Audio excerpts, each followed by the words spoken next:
جن کی ذمہ داری اور ڈیوٹی یہ تھی کہ وہ انسان کو یہ بتا دے کہ بھائیوں کسی کا تمہارے اوپر احسان نہیں ہے، جو تمہاری نگاہ میں عزت رکھتے ہیں یہ بھی مخلوق اور احسان ہے۔ اس لیے مالک کے یکسو حنیف بندے بن جاؤ، اپنے مالک کو پکارو، جنہوں نے بندگی مالک کو مانا ہے ان کی عزت کرو، ان کے راستے پر چلو، وہ تمہارے سر کے تاج ہے، تمہاری تاریخ کے سرنامے ہونا چاہیے، ان کے نام سے روشن ہونا چاہیے، ان کے گن گاؤ، ان کی تعریف کرو، لیکن یہ سمجھ کر کہ وہ مخلوق ہے، اللہ کی توفیق سے ان کو اللہ کی بندگی کا موقع دیا گیا ہے، اب ان کی پیروی کرو، تم بھی اپنے مالک کے بندے ہو دکھاؤ۔ اس بات کے بجائے یہی مسئلے ہیں جہاں خالص اللہ کی عزت نہ کی جاتی ہے، نہ لوگوں کو سے کہا جاتا ہے کہ کرو، جب کرنے دی جاتی ہے۔ یہیں سے آواز اٹھتی ہے غوث فلاں ہے،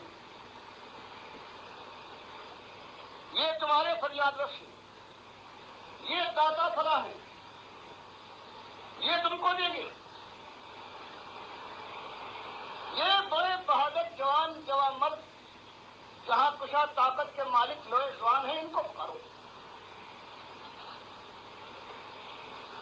ان کو آواز دو، یہ تمہاری مدد کو پہنچیں گے۔ آج ان مسجدوں سے یہ آواز اٹھ رہی ہے، راتیں اس آواز سے گونجتی ہیں، اور اللہ جس کو کہتا ہے کہ ابن آدم شتمنی، یہ آدم کی اولاد مجھے گالی دیتا ہے، کنزل نہیں مانا، میرے برابر دوسروں کو قرار دیتا ہے، یہ گالیاں ممبروں سے مسجدوں کے اندر سے دی جاتی ہے، رات رات بھر دی جاتی ہے کہ حضرت نے مردے کو زندہ کر دیا، 12 سال کی بیڑی ڈوبی ہوئی بیڑی نکالتی۔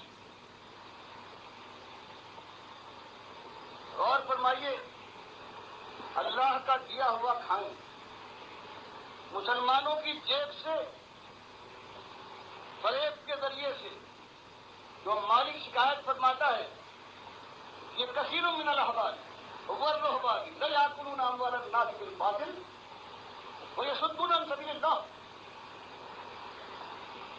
یہ پیٹ کا دھندا، یہ ایسا دھندا ہے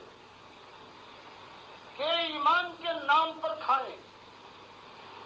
مسلمانی کا اظہار کر کے کھائیں، کتاب اللہ کا واسطہ دے کر کھائیں، سنت نبی کا پیغام اپنے خیال میں